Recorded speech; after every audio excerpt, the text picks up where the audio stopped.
and Tyler will review this project. Hello, my name is Tyler Lindley, and I'm the founder of Heavy Impact Technologies. So, first, a few things about me. I'm a senior at Grandview High School.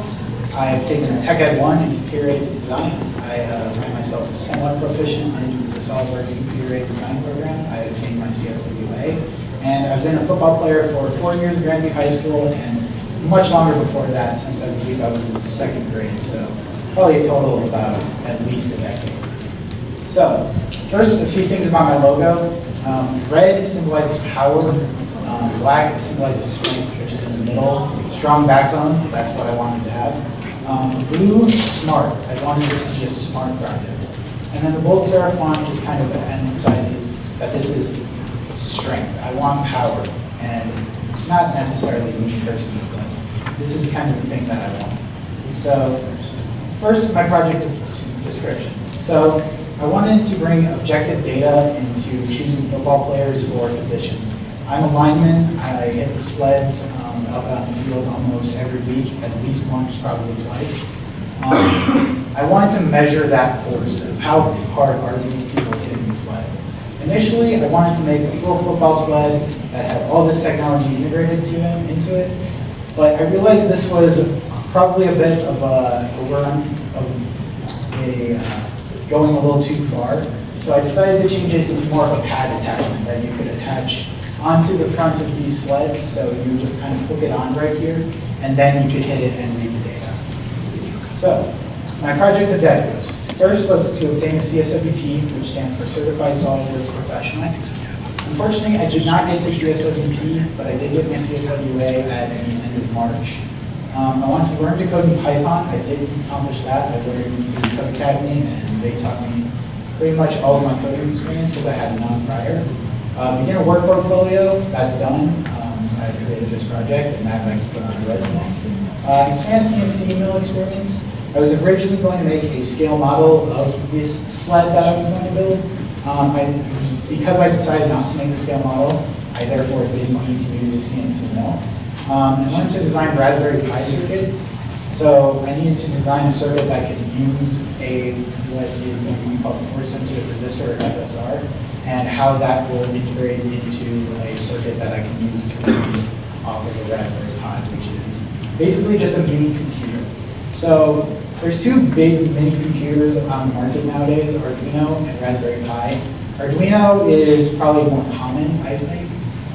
It's a lot simpler. It has, I think, more wide variety of uses. But I decided to use the Raspberry Pi mainly because it had the integrations that I already needed. I wanted Wi-Fi capabilities and Bluetooth capabilities. So if I made this a fully functional product, I could have the Raspberry Pi communicate over to a computer such as the Surface Pros that all of the teachers have, and that would allow them to see the data in real time, as opposed to having recorded it and then look at it later. So next was deciding which coding language I was going to use. I had no coding experience prior. I talked to all my support advisors and friends, and they told me about all the different languages and what they have.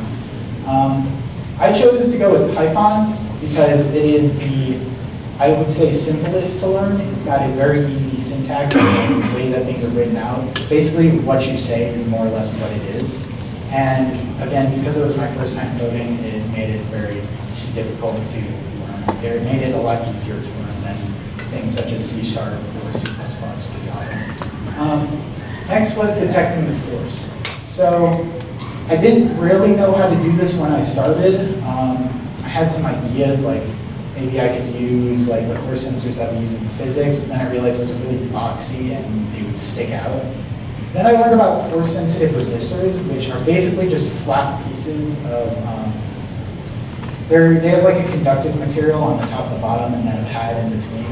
And when you press on it, it acts like a circuit and it increases the resistance as you press harder on it. That gave me the flatness, and they're available up to 10,000 pounds in force. An average football tackle is about 1,600, so they have that range that I need. The one problem with this is connecting it to Raspberry Pi. I had to use an analog to digital converter because the FSR is an analog input and the Raspberry Pi only takes digital. So I had to use a digital converter in order to make it so the Raspberry Pi. Next was researching the materials. So because I was originally going to make a full sled, I had to research like what I was going to make the metals out of. Steel, obviously common. There's two main types of steels, hot roll versus cold roll. Up here is cold roll, down here is hot roll. A big difference obviously is appearance, but they both have similar material strengths. The tensile strength and yield strength is basically how far it will go until it breaks, more or less.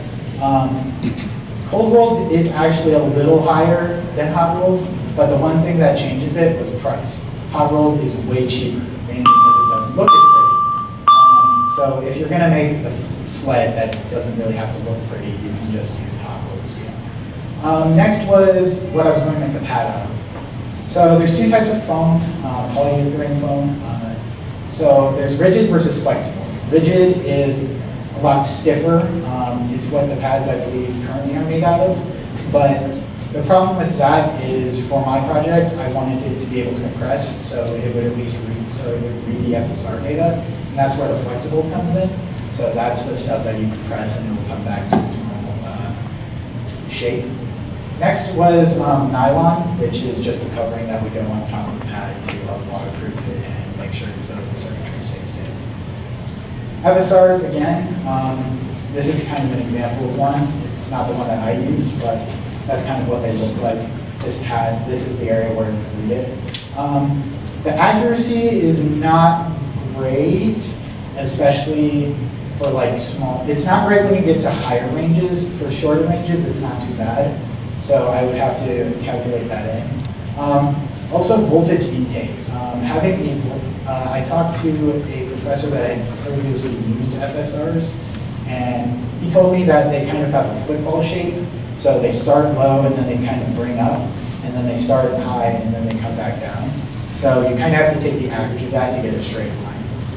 And he told me that using a voltage regulator would help with that, which I then proceeded to use.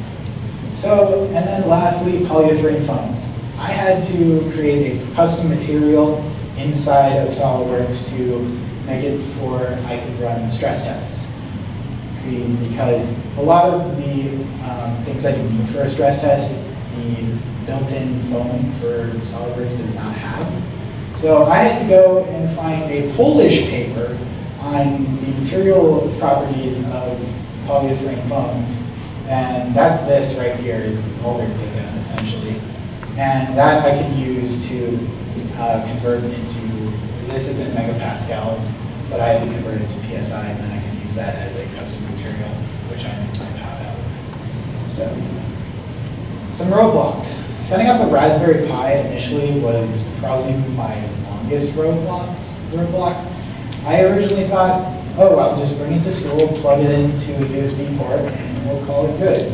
Found out that I needed an HDMI, I needed a mouse, I needed a keyboard, and so I had to do that that took about a week or so out of class, so I basically was doing nothing.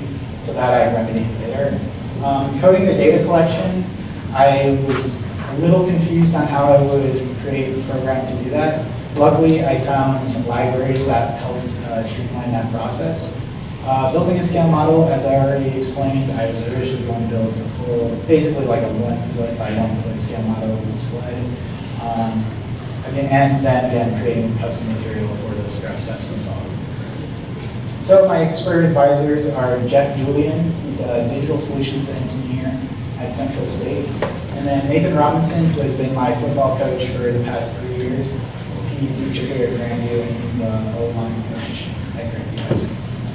So my support advisors, Kane Bruce, who is my graphical assistant, because I do not know how to use pictures. And he helps them make them look good. And he's also a code wizard. He has coded an entire game, which I don't think I can ever do. Drake King, he is a very funny guy. He helps kind of keep things chill when stuff gets stressful. And Adam Powell, not great with tolerances, but he has taken this class before and he knows some about code as well. So here's the finished project. So this right here is my pad.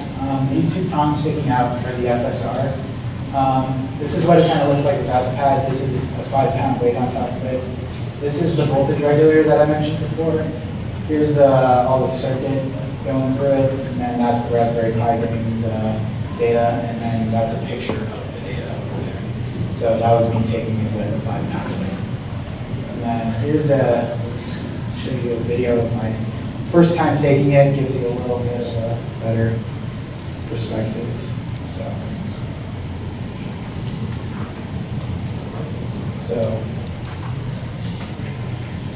the input. So I'm gonna take the FSR right here, and I'm gonna squeeze it. You see how I'm getting data in those first two columns?